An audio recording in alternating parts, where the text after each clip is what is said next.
قرر تروب منح لاعبي الفريق راحة سلبية من التدريبات غدا والعودة للتدريبات يوم الاثنين استعدادا للمباراة المقبلة.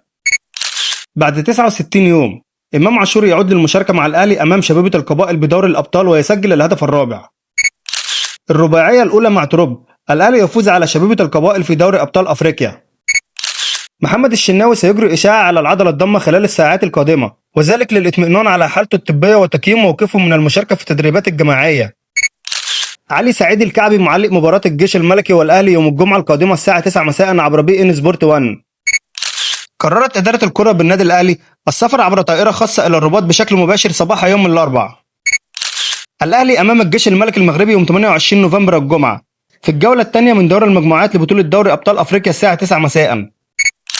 سمير عدلة المدير الإداري للأهلي هيسبق البعثة قبل وصولها ب 24 ساعة من أجل الترتيب لاستقبال البعثة وحجز ملعب التدريب وإنهاء إجراءات التسكين في فندق الإقامة.